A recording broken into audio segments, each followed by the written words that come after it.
Hello, everyone. Welcome to the first installment of the Masters of Visual Studies Proseminar speaker series at the Daniels faculty. My name is Mitchell Akiyama. I'm an assistant professor in the Visual Studies department at Daniels, and it's really lovely to be here in person with all of you. So before we start, I would like to do a quick land acknowledgement.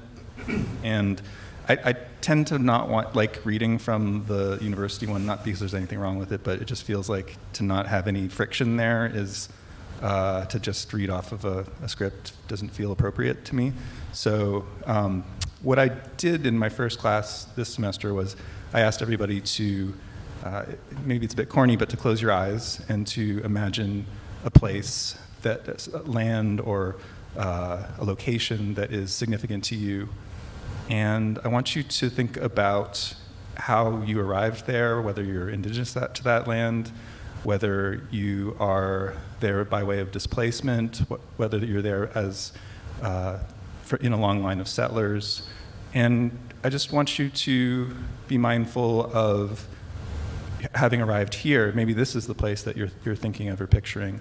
And I just want you to consider that now that we're here, many, or if not most of us, are settlers. I myself am a settler, but I'm also here because of colonial violence of the state as the child of, the grandchild of survivors of the Japanese internment. So with that in mind, I just want us to acknowledge the Huron-Wendat and the Senecas and the Mississaugas of the Credit who were here before us, and I'm very grateful, and I think I can speak for all of us that we're all grateful to be here working and learning on this land. So thank you. So the MVS Proseminar series is a series of speakers that is implicated in but separate from the public programming series at Daniels. It's a series of invited speakers who are speaking directly, but also to the graduate students of the Masters of Visual Studies program, but also these are lectures that are open to the public. It's a part of our program's pedagogy. And I have the great honor of curating and organizing this year's series, and I'm really excited to be doing this. And so for our inaugural event, we have a wonderful, brilliant artist, Erin Gee from Montreal. Erin is a performance artist and composer, and she takes inspiration from her experience as a vocalist and applies that experience with voice to poetic and sensorial technologies, likening the vibration of vocal folds to electricity and data across systems or vibrations across matter. Gee is a DIY expert in affective biofeedback. I had to print this because there's no way I'm going to remember to get all of the things that Erin does because she's so multifaceted and eclectic in her practice. So yes, she's an expert in affective biofeedback, implicating the body of the listener as part of her cybernetic systems in place through principles of emotional labor, emotional measurement, emotional performance, and emotional reproduction. She's made work in neural networks, choral composition, ASMR, virtual reality, networked music performance, and robotics, foreground issues of critical empathy, unconscious sensory programming, and vigilance between emotion and reason. Erin's very successful practice has manifested in solo exhibitions at the Mackenzie Art Gallery, in shows at MUTEC, the Lev Festival, Darling Foundry, Toronto Biennial, Ars Electronica, and a feature in Scientific American or something. So yeah, once upon a time. So one of the things I really appreciate about Erin's work is that she's a hardcore researcher. She's a very, very materially, very technologically astute and skilled, but she's also a really shrewd cultural commentator. And I think that the two of those things hand in hand make for a really, really interesting work that I am sure you're going to be excited to experience. So Erin's going to speak for about 45 minutes to an hour, and then afterwards we'll have a Q&A that I'll moderate. So think of questions as they come up and save them for later on. And so with that, welcome, Erin.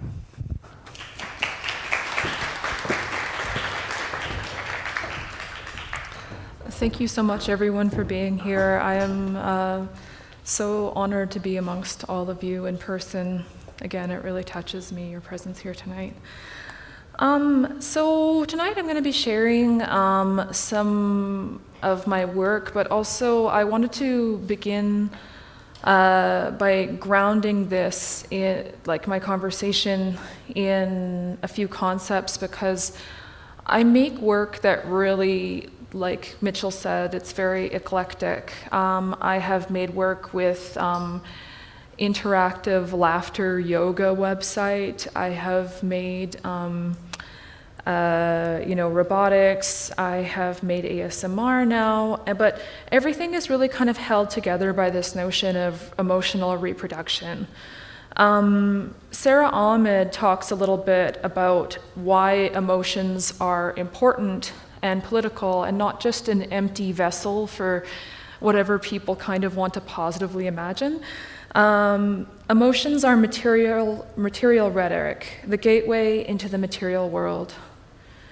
Emotions lead to social and political alliances, shaping our lives in social and material ways, forming senses of nationhood.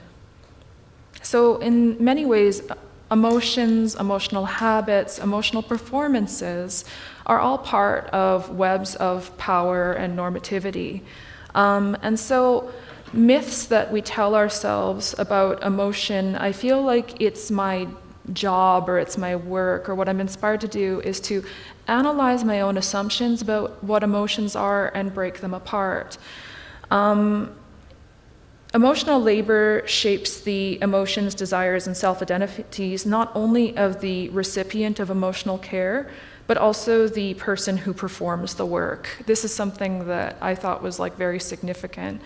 The worker can feel a disconnect between the emotions that they are rewarded for performing. So for example, like even if you're paid and then you have to perform care for people in order to like materially survive, you can feel a disconnect between your performance of care in, say, like a retail setting or something like that, and how you actually feel. But also, just by doing this labor, it also impacts how workers perceive their own authentic selves. For instance, many teachers self-report that they feel that they are naturally empathetic. And it's not entirely clear, according to the science, whether that's true or not. This is particularly the case with gendered labor, where the skills necessary to perform this type of work are often developed from childhood. And that's just a quote from Alva Gottby, A Capitalism of Feeling, Emotional Production Work and Gender. I work with technology because I've been inspired by the potential of it and the power of it.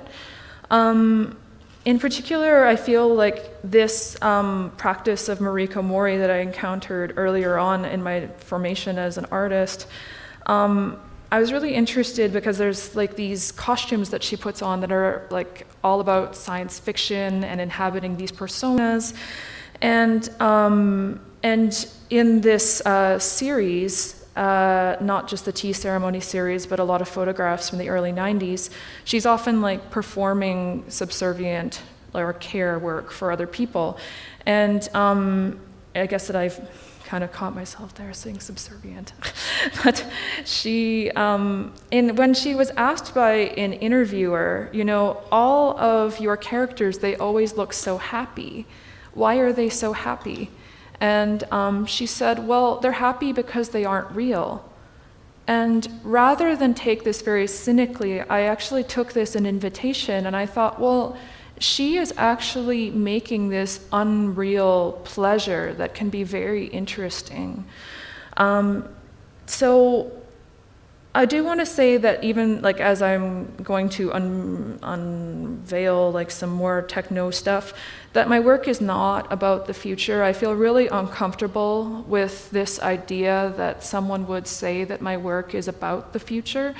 The future, to me, when media artists talk about the future in an optimistic way, it's like this politically agnostic, kind of like optimistic space where anything could happen. And that's not what my work is about. My work is actually grounded with my concerns for the future and my hopes for the future, but it's not about the future. It's not speculating about something that's going to happen. It's really grounded in today and today's technologies and the past as well. So my work, I'm really interested in the real, how the real is mediated. That mediation either through art, through music, through technology, through a performance like my voice right now to you. And how the real could be thought of as like this combination of sensation, matter, emotion. This isn't a recipe for what the universe is, but it's just trying to communicate to you what's important to me. I'm interested in music as a particular mediation of emotion because music has this power to make us really emotional. Whether we're watching a film and there's a striking musical portion, or we are listening to a piece of music, or at some kind of a sound art event, there's this theorist called Susan McClary that said that they give us emotions as though they were already our own. But she felt that actually that these emotional habits of music were, and particularly Western music, were given to us and built up by a very small segment, a very white male segment of the population, and she wanted to analyze the politics of that. One of my earliest works is called Formants, where I take two kind of characters, one on the left and one on the right, and one of them, she contains a whole bunch of songs from women that are considered to be bad girl characters in opera, and the other one has a bunch of snippets of good girl songs. And I created this interactive sculpture where by brushing the hair of both of them, that they can kind of just have conversations in these bits and snatches with each other. And to me, I thought that this was this reframing of the canon, not necessarily tearing it down, but not accepting it either, reframing it in a different way through technology. I also did some work where I was invited to kind of reframe this AI chatbot in 2011, before AI was really being talked about the way it was today. It was a collaboration with this artist named Stellark, and this is his AI chatbot that I took his voice and made some music with it. It was this hope of yours that kept me following.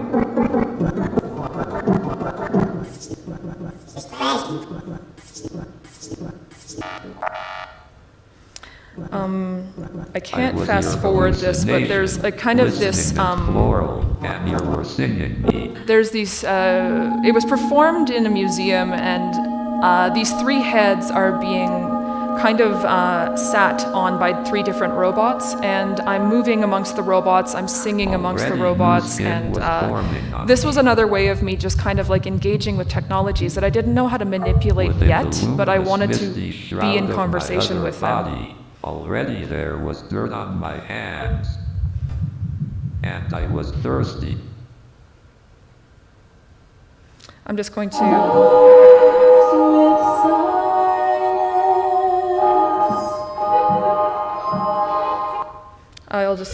we don't have time to watch the whole thing. After I did that work, I realized that I didn't want to be this composer that was dancing and singing around the robots. I wanted to make my own robots. So in thinking about what interested me about music and kind of picking apart the structure of how music worked, how like scales work, and what combinations of scales move me in different ways, I found myself thinking, what if I started at the source? What if I started at emotion itself? So I started working with some scientists at the same research facility as I did the robot dancing with, and started designing these robots with little chime instruments that we would take emotional data of subjects. You can see here out of this like very naive drawing where I have some skin conductance. I called sweat sensor at the time. ECG is the heart, respiration sensor, a little blood flow guy, and that I could use the body as it experiences emotion as kind of this trigger for the music itself, or that there'd be this feedback relationship between it. I eventually made my amazing robots after, it's not instantaneous like that, but it took about 7 years for me to make them. But I made these robots, and I realized that who I wanted to play this music is that I realized that I needed, at the time, I wanted emotional experts. Like, I wanted people that could play their emotions as finely as someone could play an instrument that they've mastered. And so I started doing these studies with people, trying to find these emotional masters that could kind of just like craft their emotions, and I didn't really know what the emotional data would do. What I realized very quickly is that this idea of kind of capturing data as a means of like finding a precise emotion was very difficult, because emotion is a response to an emotional event. It causes changes not only in what the sensors can pick up, like the emotional physiology, but it also causes changes in social behavior and psychology. So the social behavior, that would be kind of more like what happens in the face, the performance. And the psychology, it's more like these responses that only you know about, that are subjective to you, your responses to trauma, your memory, how you were raised to process happiness, sadness. This all affects how the data shows up in your body. So what I'm capturing when I capture certain sets of emotional data, it can't be ever universal. It can only be like local to that one person. With that in mind, I eventually found some people that I could kind of capture in a session. And I kind of like, I call this a research study, but I didn't really know what I was doing. I had a video camera and some lighting equipment, and I invited the actors that seemed to get the best data sets, or the most clear data sets, in. What interested me the most of working with these actors is that I was sitting them down and in 5-minute sessions kind of saying, okay, anger, sadness, fear. And I was fascinated by the idea that there could be a disconnect between reality and how they were just activating their emotions.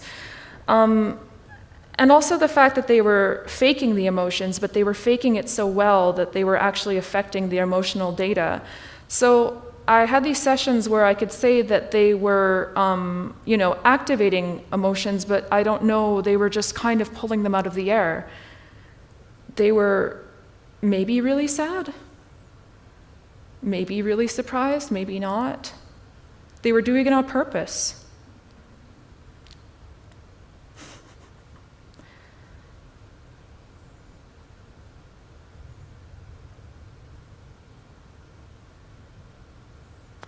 So this is just to illustrate, in case you're wondering what this data looks like. This is emotional data from a session that I captured in 2013, and I actually committed it to like kind of a readable state. The first emotion moved through, like I always allow the performers to actually label their own emotion, because language is super important, and if I'm only working with one person, I kind of don't care if you call it love or happiness or warmth. Like, I just want to know what the label is. So the first 5 minutes that we have here is just relaxation. It's a neutral state. The first column up there, that's the raw heart signal. So you can see like that there's smaller stuff towards the end, and that means that the blood flow was reduced. Over near the front, there was like an increased blood flow, and there was more of it. The second, I think of it stanza, but it's not a stanza, it's like a musical term. But in the second row, there's this kind of big gasp. at one point, and that's skin conductance. I can tell you more about skin conductance later. It's kind of like how sweaty you become. The third one is respiration, like just the raw respiration signal. The rest of the stuff that you see here is just kind of like me charting beats per minute, how much amplitude is happening in all these signals. It's kind of like other kind of derivative data. But you can see that with love, that there is like increased blood flow, and during loss, in the third column, that the blood flow, you can see that something's happening almost right away. There's this moment where the skin conductance increases considerably, and that's at the same time as the respiration kind of dips and bottoms out. At that point, I can usually tell that the subject has started crying, because you don't normally see that dip in the data right there. I can't normally guess what people are feeling, but I kind of just through my experience, I can guess, and I have conversations about it. I like working with emotional data because I'm very suspicious about performance. As somebody that has worked in retail and every imaginable crap job possible, I know that what's on your face is not always what you're feeling. There's a researcher called Paul Ekman who has grounded a lot of his research in emotion based off of facial expressions, and what he at one point said were universal facial expressions that everyone understands across the board. In 2014, there was some more research saying that actually perceptions of emotion from facial expressions are not culturally universal. It's difficult if you're not used to looking at certain forms of faces, like it's hard for you to actually discern what emotion is going on. That can be very scary in certain situations. Excuse me. I also am not really hot on using visual emotion tracking technology, because I'm worried about how this actually carries into the technology, like these racial biases. In 2009, software in some like HP tracking cameras couldn't even see black people, for example. What is truly scary is that research into microfacial expression is also funded and purchased by federal governments for surveillance and intelligence purposes without us really knowing about it. I have friends that, at the same time as I was developing my project for art, were developing their own projects for science, and their research was funded by the government. So I guess that like I'm just well aware that this kind of a uncomfortable overlap with practices like phrenology, which was this like 19th century study of heads and brain size that was also super racist. There is some studies right now that are going into perceived intelligence, and kind of showing that this is a face that is perceived by the public as having a higher intelligence than this one. And you can see that I just think that there's a lot of nuance, both in terms of like racialized nuance and social economic nuance that I'm worried about these technologies having. And I don't know how to address that in my work yet. So far, I've mostly been focusing on just the disconnect between the emotional data and what people have on their faces. Here we can see that there was actually an article published on likelihood to be a criminal based on your face. So this is just very scary stuff that I haven't really worked with a lot. I'm very interested strictly in what people are feeling. I guess that like I take all this data and I plug it into a max patch in very complicated special sauce ways. If anyone wants to ask me later how I do it, I use it as a control condition for my robotic music.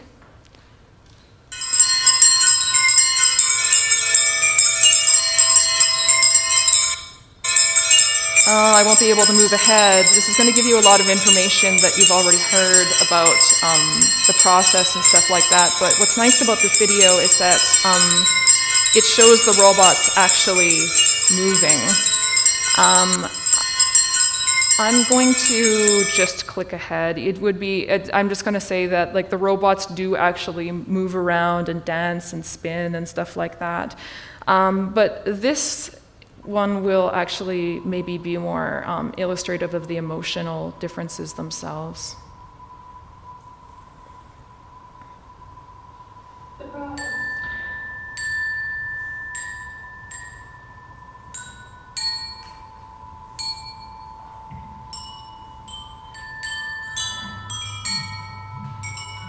This low-pitched sound that you hear in the background is actually her heart beating.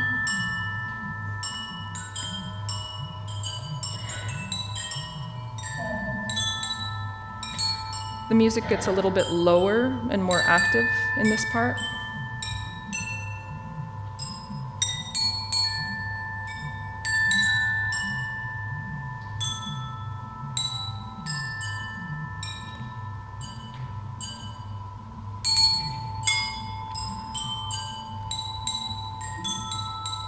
Here it is.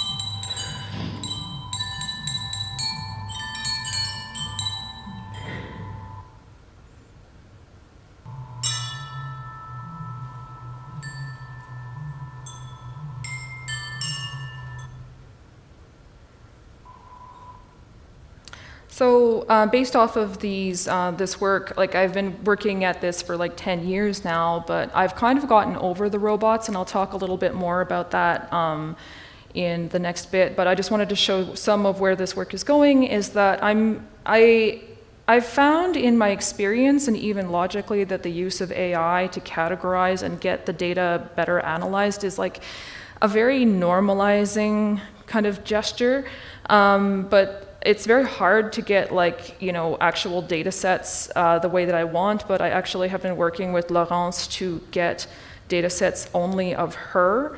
And I have been working with the many hours of emotional performance that I have of her to make an AI that actually you could, per se, approach the AI in an art installation and put on the same sensors that she was wearing and take a deep breath and try to manipulate your own emotions to match hers.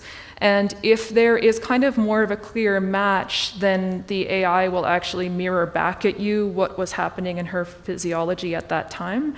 So I kind of liked the idea, even though it's not strictly musical, I kind of liked thinking of it as using your body to play back the emotional cassette of Laurence.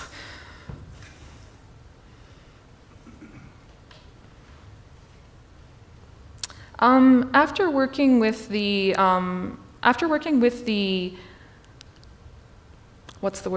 robots, I realized that I just kind of wanted to work with people again. I was really frustrated with the affordances of working with technology, and it just kind of became something like I was less interested in. So I worked really hard to work with people. I was really interested in doing this project with the Hamilton Children's Choir, who kindly offered to work with me. I realized that through my own experiences as a singer, that the musical score was a form of mass programming in a way, that we were all kind of programmed to follow the score and execute it as faithfully as possible in order to achieve, the result, which is the music. I don't think there's anything evil or bad about this, but I think that moving from robotics to a children's choir, this is kind of the path that I was taking. And so because I was kind of sticking my emotional technology onto them, I built these little synthesizers that they could play. So rather than having the robots around, now we could just work with little buzzy tones and sine tones and stuff like that.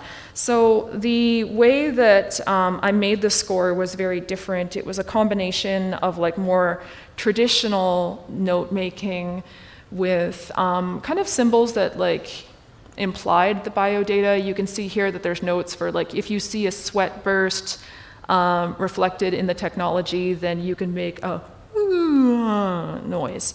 and that there could be also like sing your heartbeat and sustain a note on the first beat followed by a higher hiccup. So you kind of have this hiccupy heartbeat at this part in the song. What was kind of unique about this work with the choir is that you can see that there's these solo parts.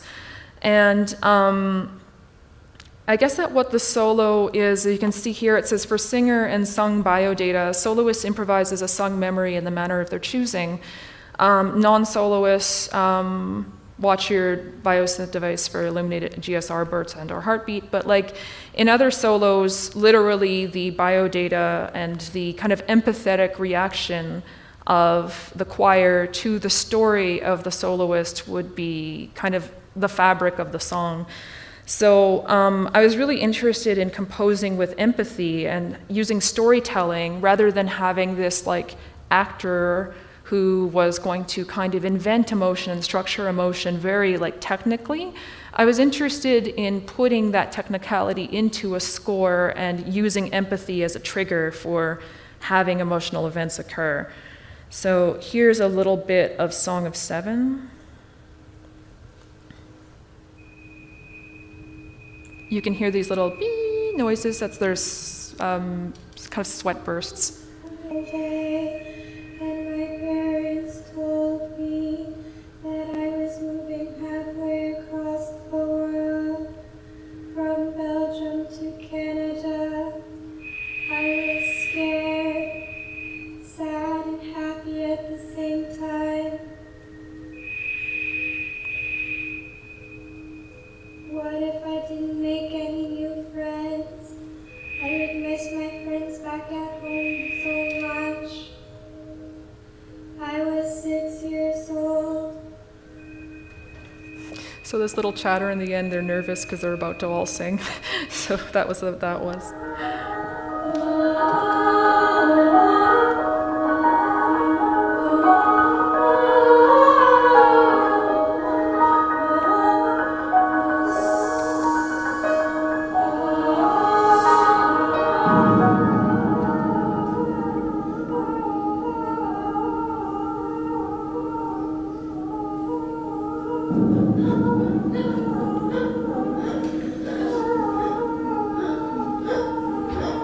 It was really incredible working with these young people because they'd never worked with these weird sounds before either. I've had this cat since before I was born. One day, when I came home from school, my mom told me that she was sick and we had to put her down. I was so sad because she was like a sister. I was 12.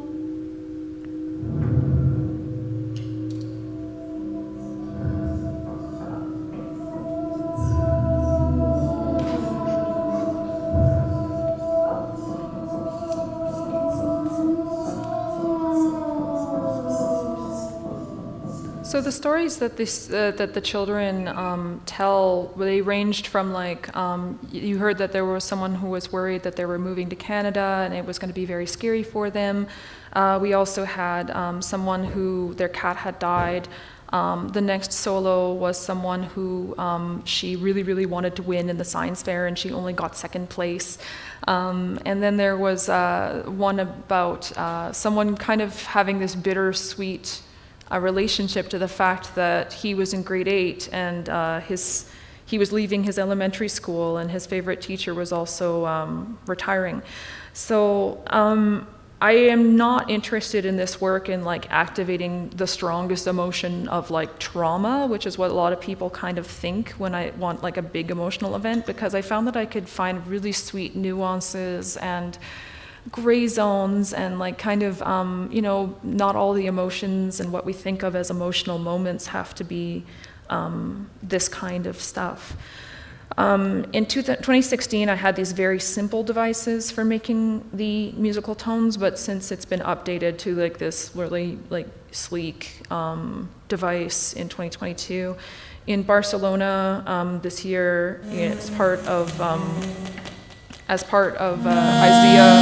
sorry, loud. This is just a group of people breathing together.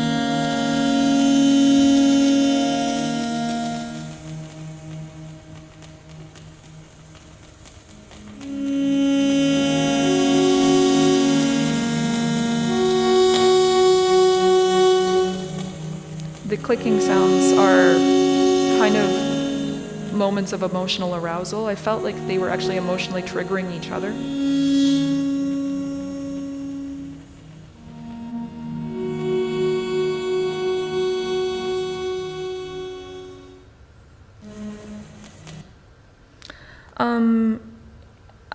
I guess that like in working with all of this emotional material, I've been invited to participate in a lot of talks in like more capitalist technological circles. And I've gotten a lot of really interesting comments from people in like the startup community and stuff like that. And in particular, there was one guy that I want to thank so much for inspiring me in this work. He came up to me and said that he really wanted me to test him for the emotional robots because he was really, really good at fake emotion.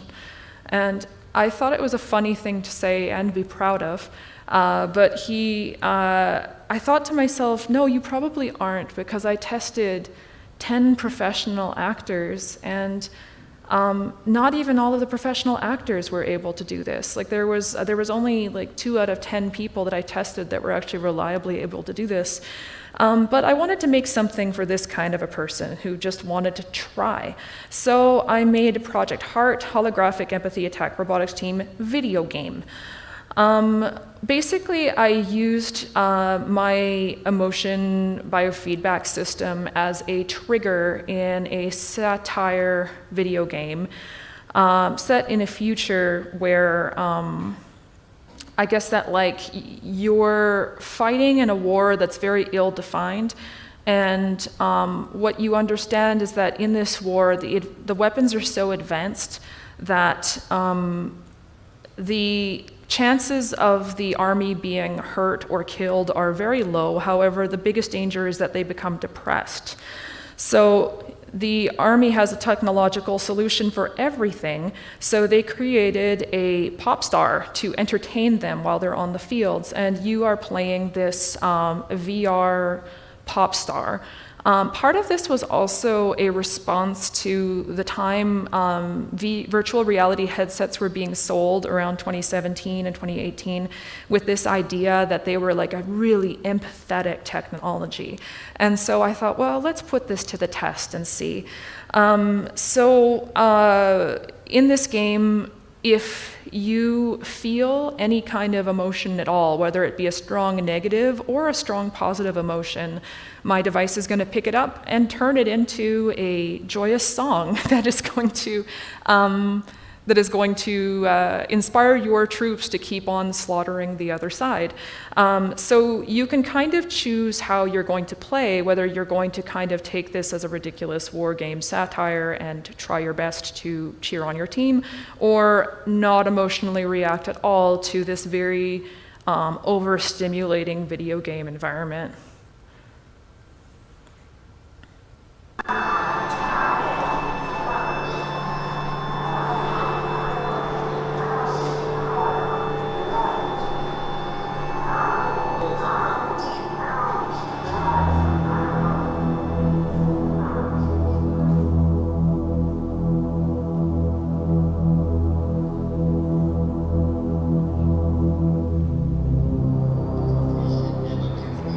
Welcome to our virtual HQ, soldier.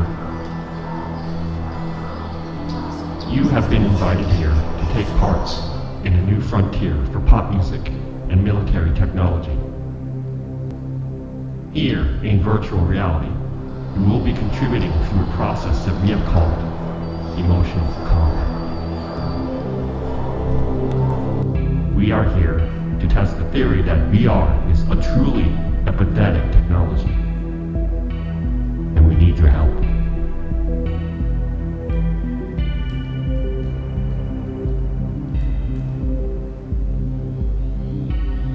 sure to keep your head steady and calmly connected to the sensor base at all times.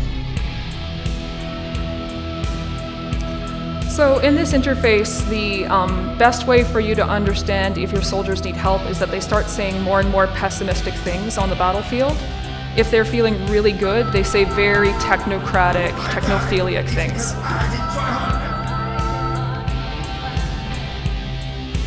I'm emotionally resilient and strong.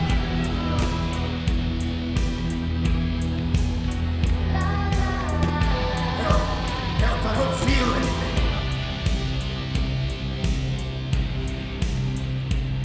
All her team soldiers are now completely traumatized. Finally caring for recovery. My good intentions are worthless.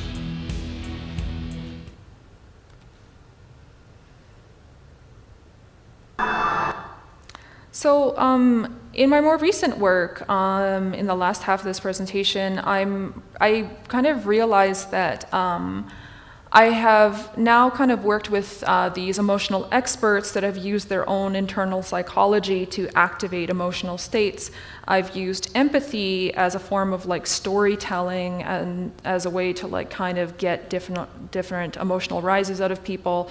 I have challenged the public to control their emotions in a video game, and I became really interested in this notion, especially during the pandemic, of emotional repair and also emotional restructuring.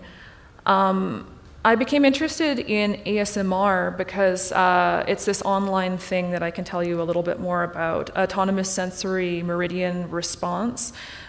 Basically, it is a practice of people that use various audio and visual triggers to elicit positive feelings in the viewer.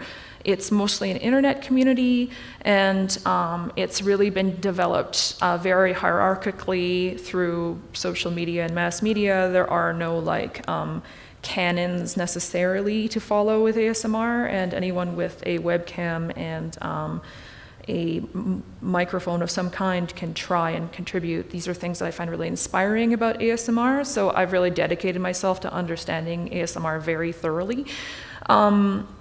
So I realized that like there's something that an ASMR artist does, like it's kind of a folk hypnotism, or it's also inspired by various actual therapies.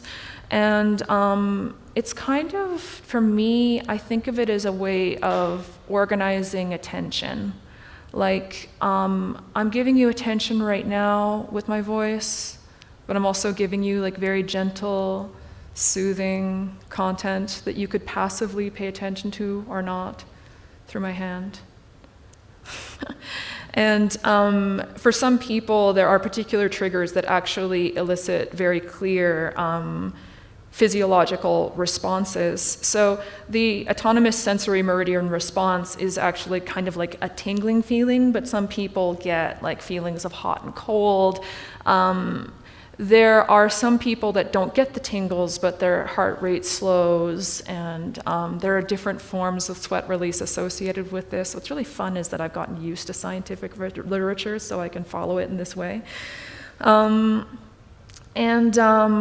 guess that like things that are supposed to like activate the trigger state or the ASMR state, they're referred to as triggers. And so some common triggers include whispering, eye contact, the simulation of personal attention, and there's like a lot of different triggers I can get to, but those are the biggest ones. I was really interested in combining the notion of a trigger, an ASMR trigger that is very unconscious. It gives you this physiological reaction. It is a little bit like emotional, affective, empathetic programming. And I was really interested in combining this with the outputs of an AI, thinking to myself, well, maybe we could use these technologies as a way of like restructuring our neuro-linguistic centers in our brain, and it could be kind of like a great audio treatment for ourselves. Hi. You must be... Yeah, of course. You're a little early for your appointment, but it's okay. It means I guess I have some extra time to spend with you. you are interested in the machine unlearning treatment. Is that correct? Correct. Repetition is a trigger. Yes, I thought so. But also that you needed a little bit more background information before inserting the Neuralink chip. Right. So giving additional information, reassuring the viewer. This is like a part of reducing anxiety. There's also, like, you can move through very specific triggers. You always have to announce what you're going to do, whether it be hand movement or whether it be a specific tapped pattern. There's kind of like these codes to ASMR that I think that like dedicated ASMR consumers would recognize in my work and how I studied it. So I wanted to show, this is like some pretty recent stuff that Welcome. I've integrated this into a live performance. This wave reforming mind technology. I've kind of combined this with my interest in Do not music mistake too. your confusion or your doubt for panic. You're gonna have to buy into this a little. Just give me your focus and attention and listen. I'll make it all make sense. Breathe in, breathe out.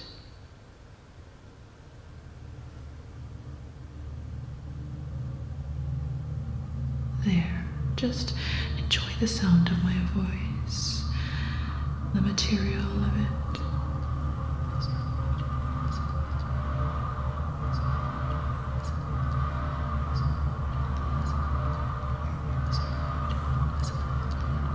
Back to the waves. I think you're ready now. We're going to be feeling one another without touch today.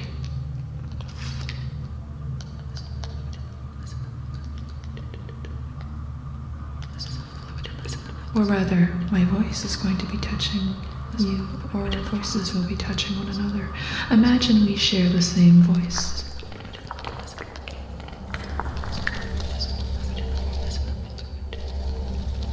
Focus on feeling the sound of my voice. Can you feel it? Focus on the sound waves of my voice as they travel in an instant from my vocal cords and my throat to your ear.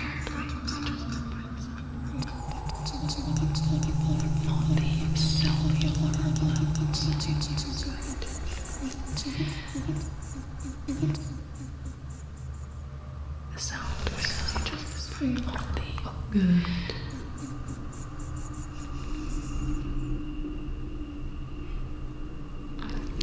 Your body is feeling, listening, the slight pressure. My voice is absorbing, open, and being adjusted by the sound waves as is your body, similar to the waves onto soft sand shores, walking the floor.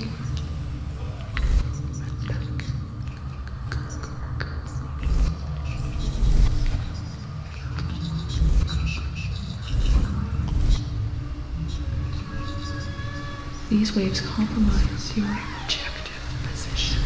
They signal a loss of control.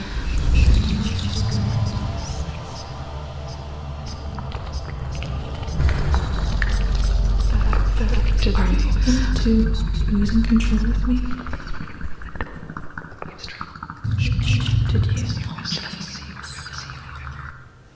A lot of the references in the text of WEO's Waves are actually kind of my own commentary on electronic music culture. They're in conversation with a lot of the ideas of feminist electronic music scholar Tara Rogers, who kind of was contesting the way that we think of music as built up, or musical sound is built up as combinations of waves, like sine waves like this, that can be added in any combination to craft any sound. And she said, well, that's a vision of sound and music that's very clinical and very kind of like a scientist in his lab mixing things together. And she said, in reality, sound is really transductive and wild in reality, and we can't exactly predict how sound works. And so I liked thinking of We as Waves as this kind of witchy spell for like unhypnotizing people that had this idea of what music was, and to kind of have this more dangerous kind of sensual relationship to sound itself. Welcome. During the pandemic, I also did a collaboration with this great New York-based artist called Jen Cutler, who kind of contacted me out of the blue and said, I make these fantastic touch interfaces that you kind of have to be okay with being shocked a little bit. And I said, I'm game. So we attached my biosensors to like ourselves while she was in New York, and we mailed everything to each other. And you know, we had this combination of like my biosensor interface with her electronic shock touch interface. And we made these kind of like over-the-border web performances of each other listening to this ASMR meditation that we both wrote for each other, kind of like wanting to trigger each other and co-trigger, and all of the music for that work was generated live. Like all of the actual music content you heard was made out of our physiological reactions.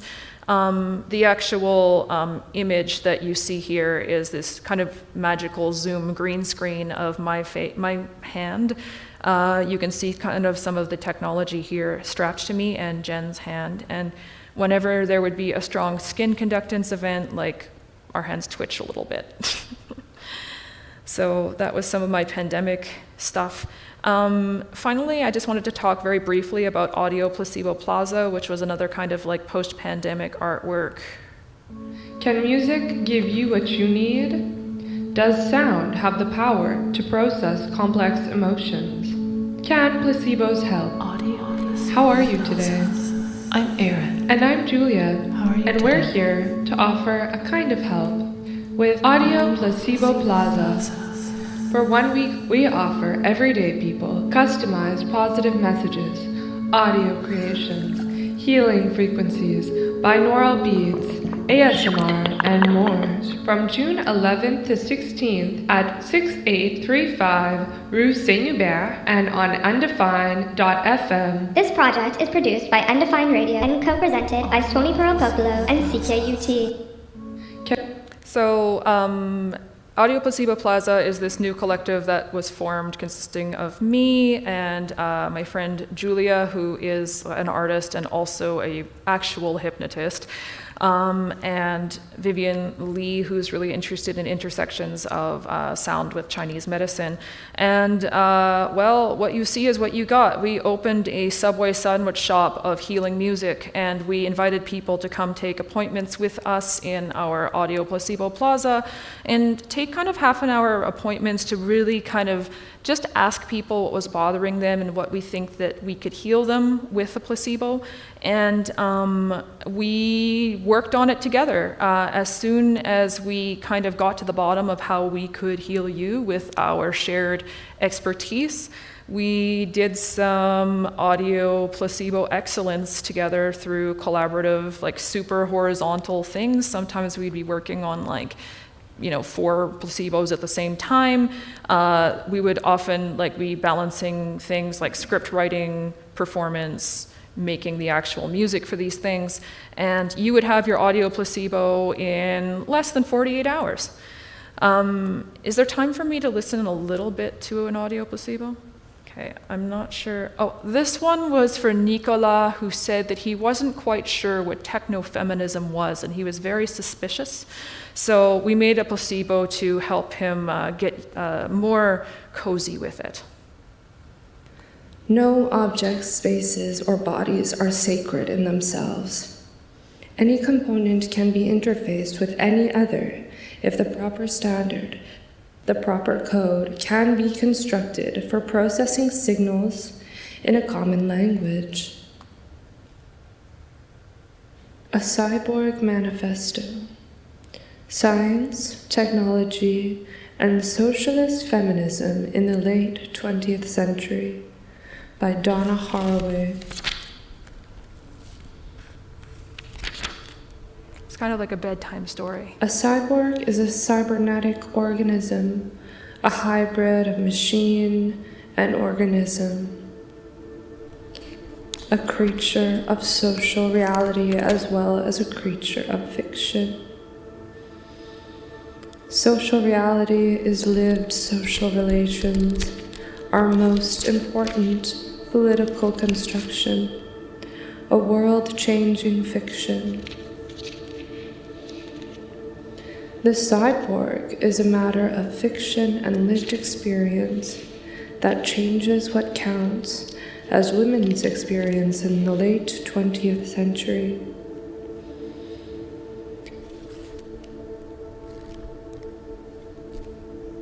This is a struggle over life and death, but the boundary between science fiction and social reality is an optical illusion.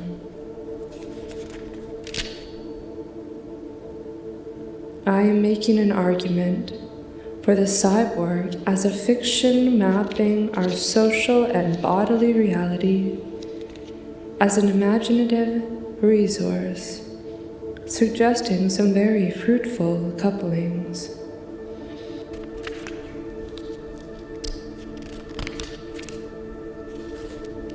The cyborg is resolutely committed to partiality, irony, intimacy, and perversity.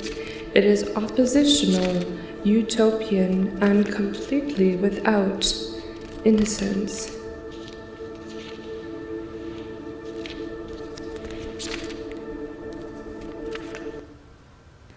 No objects. This is for No Philippe, who said that he objects, needed spaces, some. or bodies are sacred. Stop. No objects, space. There's no choice. No We have to go the objects, spaces, techno-feminism or route, bodies are but I sacred. guess that's just where I'm going to. No objects, spaces, This is or amazing. bodies are sacred in themselves. Any component can be interfaced with any. No This is just turning objects, into a spaces, meltdown. or bodies are. Turn it down, turn it off. The feminists have all played a trick on me. Thank you so much. I guess that I just wanted to finish on this message of placebo and the placebo project, because I know it's really corny, this idea of like helping others through sound, but it was something that we wanted to do. It just felt like our bodies were tired, and it was art that we thought was a meaningful way of interacting with our community. It was in this non-institutional space on the street, and so we were really interested to get walk-ins and stuff like that. And you could see that we also generated these kind of like specials where we would like talk to you, like we would give these suggestions, like maybe you want the Ramsey or the Karuna. Using this placebo gave us the space to kind of make everything a performance and be really open about it, to say like, look, we're giving you a placebo, and even though there's no scientific evidence that sound heals you 100%, there is scientific evidence that placebos work. And so this is what we can 100% guarantee is a great placebo for everyone that participates. And it also allows there to be a little bit of agency in the person that comes in as well, because then it's a co-performance and we're all performing. Thank you so much. I'm just gonna end it there.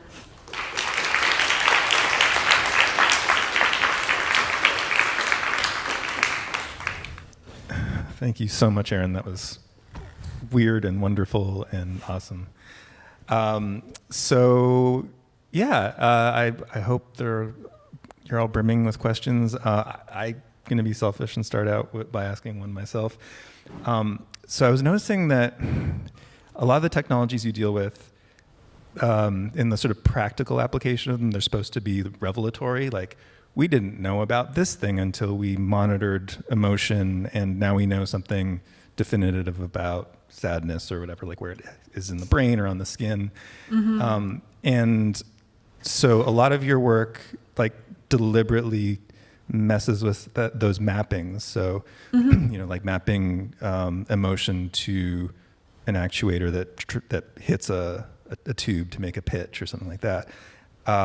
And so like the work that you do does all this mapping, and it produces something that's not what the technology is meant to produce or to reveal in a kind of commercial application. So like even when you're talking about placebos do something, but they're not doing the thing that they're supposed to be doing necessarily. So I don't know if this is about intention or observation, but like when you think about what your work reveals, because it's not revealing what the technology is supposed to reveal, like what kinds of revelations have you experienced from this sort of deliberate mismapping of inputs and outputs? I feel like, thank you for this question. There's a lot of strong techno-capitalist incentives to saying that you can read a bunch of sensors and understand the emotional state of someone. There's a lot of money that can be put into this. I think that a lot of people would be very attracted to the idea of sitting across the table from someone, knowing and absolutely 100% knowing what they're feeling in that moment. That'd be very comforting and probably very lucrative. But the fact is that actually we are not even close to feeling that because of representation, because of gaps between emotional performance, emotional physiology, and like this kind of interior state. And so I think that like a major revelation to me is actually how to make work that gives the viewer more credit, and using abstraction to let them figure out their relations to the data, not to tell them what to think, because I think that it's only when you give people room to think and have a little bit of abstraction or a lot of it, that people can start to critically think and have their own opinions and relationship, and it actually can reach them on the affective level. Good answer, thanks. Yeah, does anybody have any questions for Erin? Renee is circulating with mics. I see a hand in the back. Hi, thank you for your talk. I'm still kind of forming this question, but I was thinking, or I was reminded during your talk, like in Baroque music, how there's very codified affect that composers would seek out with specific, musical colors or pitches or keys.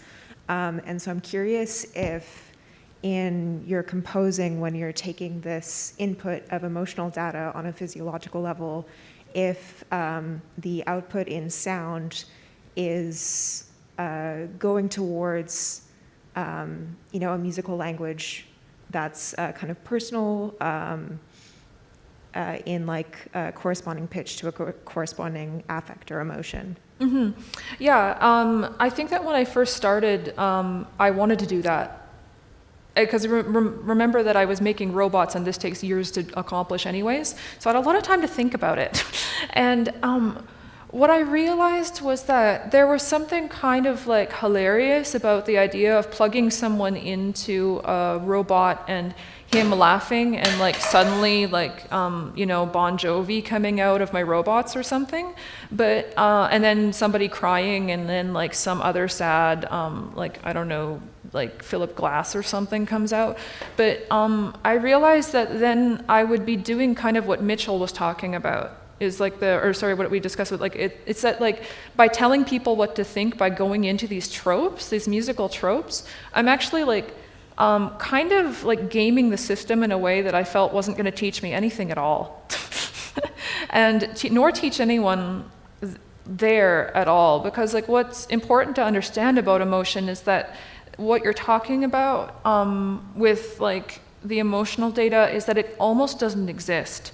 There's a few things that I can point into my data, and especially when I get to know someone on a personal level, I can say, oh yeah, like that was a really good moment for you, or like this confirms like what anger looks like for you, absolutely right here. And I can massage the music. Like I did have a slightly different musical rules for Laurence than I did for Matthew to somewhat lean this way.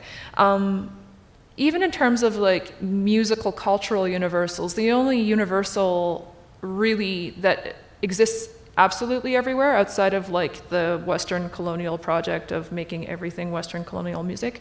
It's just that when things go fast, you feel more excited, and when things go slow, you feel less excited. That's the only thing that's universal. And so after that, I guess I was working with like density of notes to create tension, things that were further apart. I, in some cases, had things moving up into a higher register if it seemed like a more positive affect, and like in a lower register if it was a more negative affect. But I also found it pretty hilarious that like Matthew's sad data sounded really happy, and I felt okay with keeping it that way because I thought, I'm going to honor this person's individuality and let that happen. Thank you. I was wondering about that as well, because I thought it was an interesting choice that there are a limited number of sounding tubes on each of the robots. How many are there on each? There is 6 times 6, that's 36. Yeah, so like it has me thinking about quantization and about the pitches of a scale that are associated with, like, so are they in a major scale? Are they in a minor scale? Are they atonal, or not atonal, are they microtonal so that they don't align with, because like that's also what was behind my question about mapping. And that was one of the things that I was thinking about was the very culturally specific association of certain pitches and intervals with certain emotions and affects. So yeah, there's like always an opportunity to mess with that by, like as you were saying, it was interesting to you that the sad data resulted in a happy musical passage, but was that because it was already tuned to a major key or something like that, or how was that working? I mean, yeah, actually, because just because I announce sadness, it doesn't mean that he's going to flip into sad mode right away. Like his body's going to take a minute. And so there was kind of this like long tail of happiness that was persisting in Matthew, even though his face was sad. It was only when he really broke down and started crying that things really changed in the music. But it was really odd to see that, like, Matthew's face looked sad, but that the music was actually still kind of jolly. It's like when you feel an emotion, you kind of get flooded with all of these chemicals that it's hard to get them to go away. And it's something, doing this work has made me really conscious of this, even in my own life, is that I'm actually able to have this kind of distanced relationship to my emotions, and I'll say to someone around me, like, oh, I have all these frustrated chemicals in me, and I need to get them out of me, So that's part of honoring materiality, is letting the chemicals talk for themselves. Yes.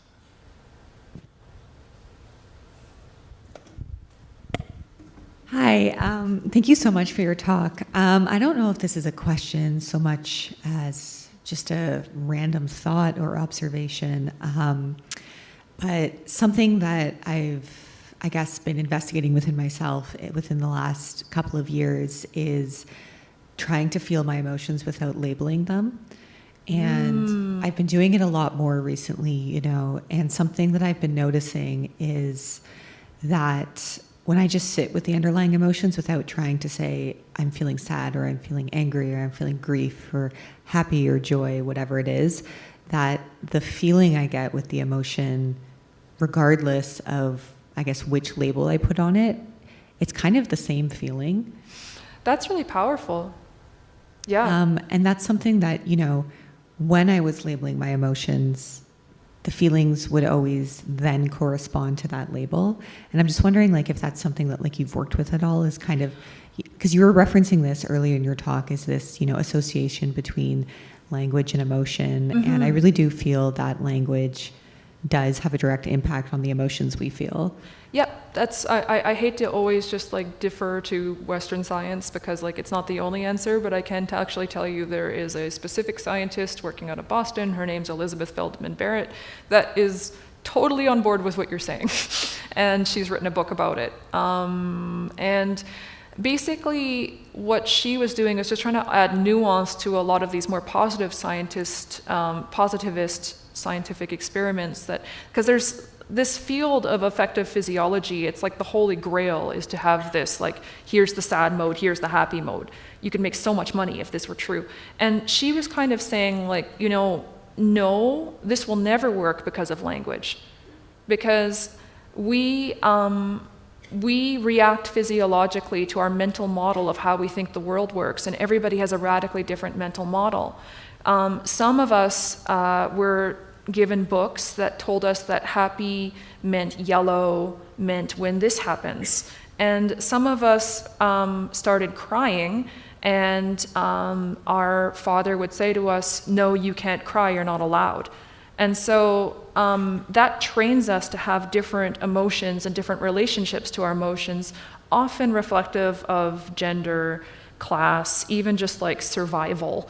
And so if I say sadness, I don't know if the emotions of my sadness map onto your sadness. And I think it's really interesting that you're doing away with these emotions, because then the question becomes, who gave us these emotions? It reminds me a little bit of what Susan McClary said, actually, this musicologist who was one of the first who kind of started saying, like, what about lived experience? Wow. And she said, you know, we don't have any women's music because, one, what is a woman? And two, all we have is music that was about ideas of what women are that were written by white men. Because whenever the woman would come on the stage, then there'd be like this more floaty, fluty music, and it became a trope, and that's what we think it is. And so I think that these issues of like lived experience, gender, lived, like, you know, who you are, emotion, and like music, they're all things that need to be picked apart and made more complicated. But I love what you're doing, and I thank you so much for saying that. I think it's really cool. Thank you for your response.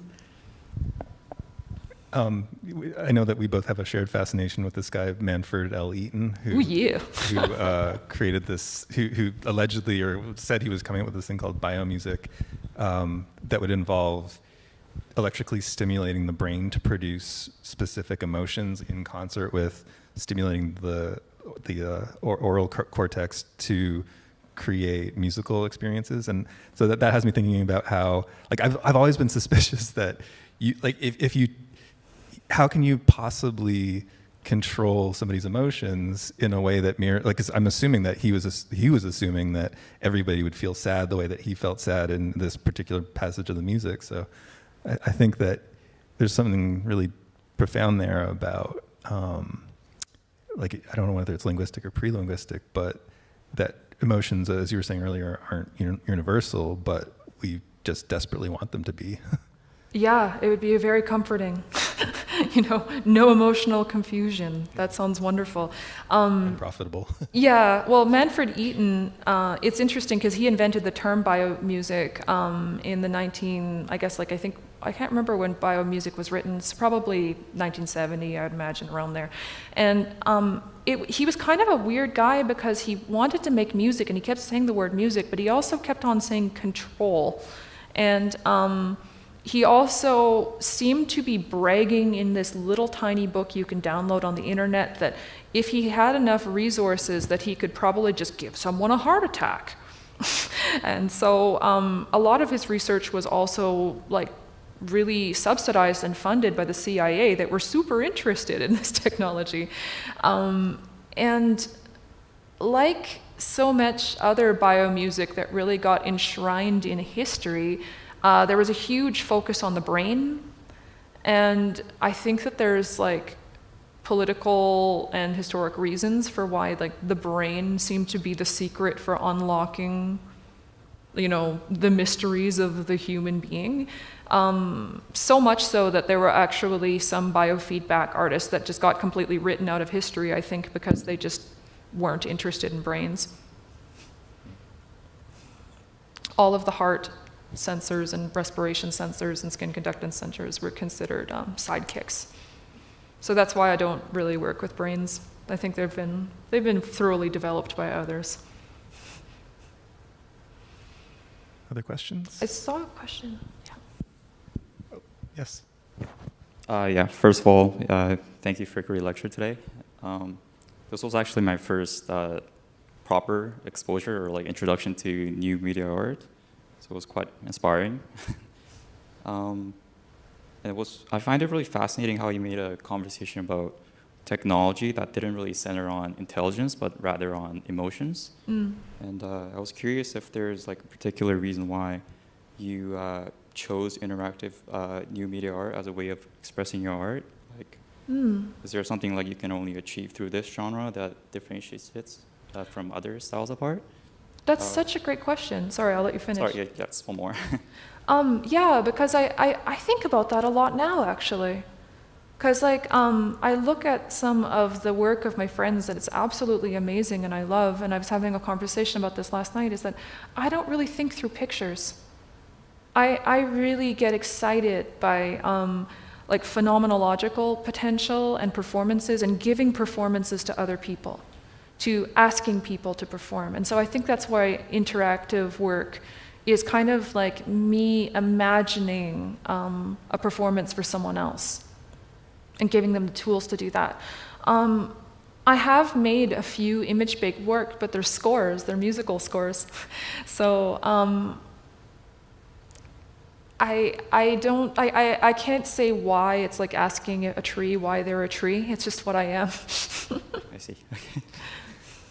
Yeah, and secondly, I'm actually taking a visual concept course with Professor Akiyama right now, and we briefly discussed about the societal and like political challenges female avant-garde artists faced back in like early 20th century, and I was wondering if, as a female avant-garde artist yourself today in like 21st century, if you've like personally faced any like challenges or in the creation of your works of art. That's a really interesting question. I don't feel like, you never know in some ways. It's more about things happening to you and you're never sure. Because, I'm not going to say I'm perfect. I'm not going to say that I like deserve a prize for being anywhere. But if I don't get a prize, or if someone makes an odd comment, odd comments happen, they happen all the time, but you just are never sure. And I think that's something that, that's something that you have to kind of come to peace with in your own way. And there's a lot of ways to coming to peace with that.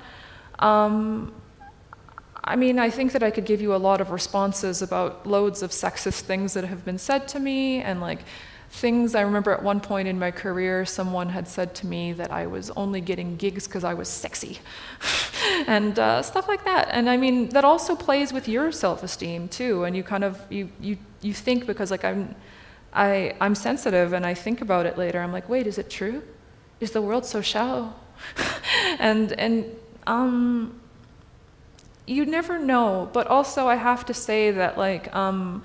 I feel very inspired by people that I know think about those things just as much as, or even more than I have. And there's so much good art being made right now.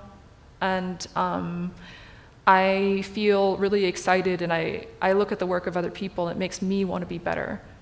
And I try to hold on to what I think is important and say, screw these people that are too dumb to keep up.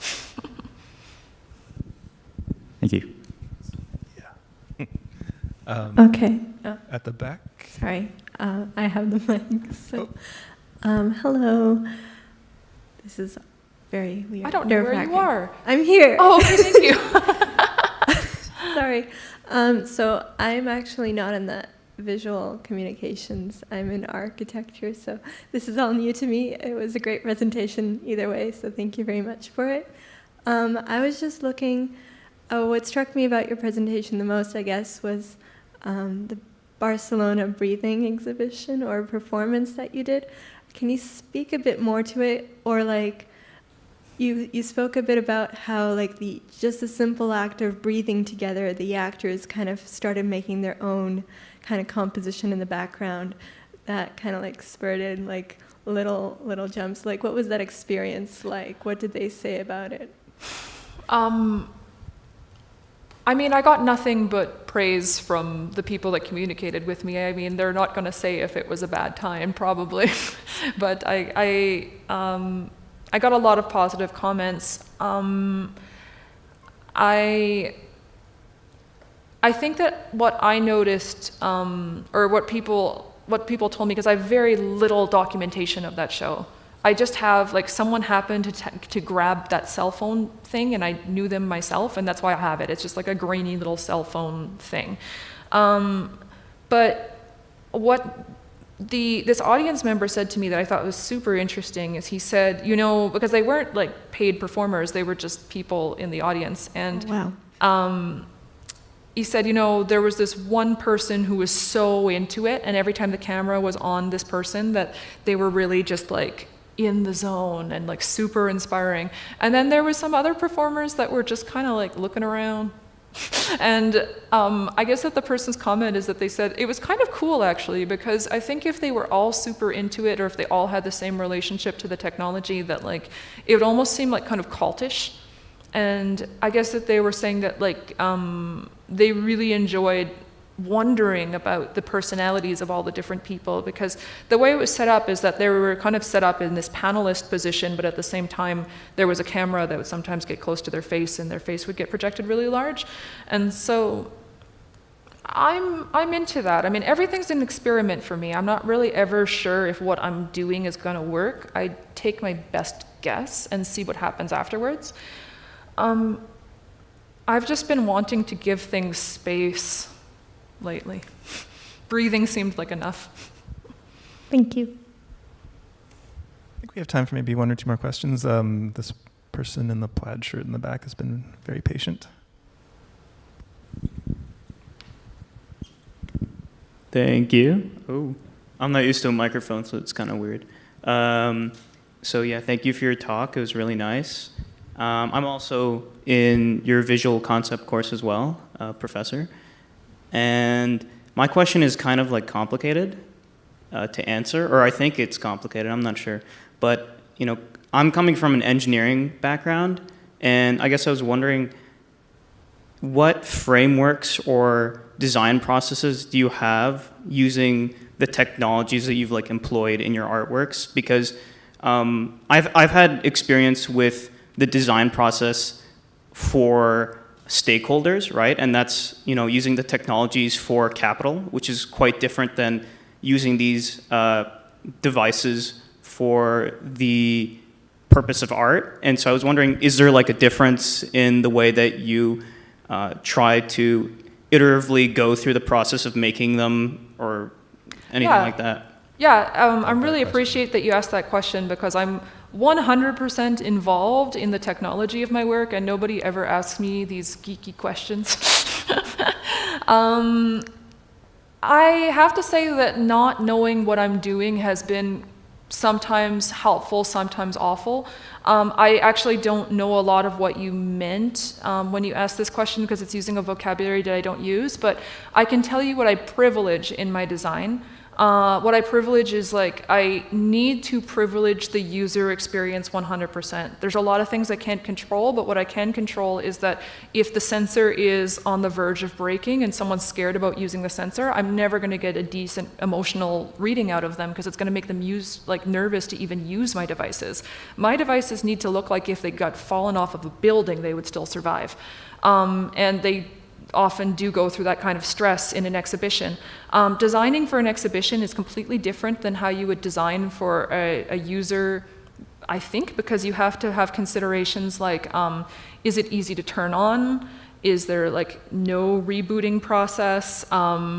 Is there a very fast way of recalibrating things? Is there a fast way of determining if the data actually is working? And so all of my biosynths now, the first thing I had to figure out was just making decent like enclosures for all of my sensors so that they were like really, really solid.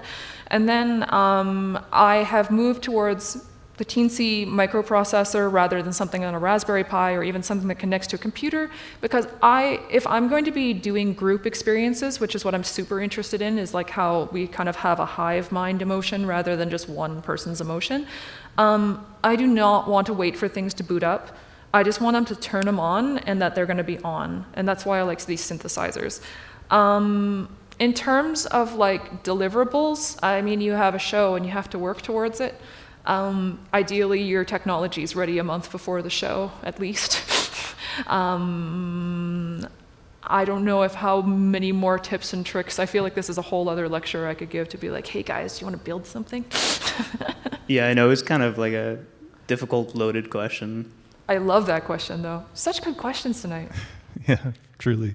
No, I really like that question too, in that I think we take the process of iterating. Don't use Bluetooth. Noted. Like it's a sort of neutral thing to build something and to fail and to build it again with the idea that it's going to be successful at a certain point. And I think there's something really important to investigate there about the ideas about outputs and outcomes and what success means, and maybe failing into a new iteration is a positive way to go. But we're at 8 o'clock, and so I first want to thank Erin so much for being here tonight and for your wonderful talk. I want to thank Renee Lear, who's our amazing tech person, for setting this up, and the communications team who did such a great job with promoting the event. So this is, as I said earlier at the beginning, this is the first in a series of what will probably be about 8 talks this year.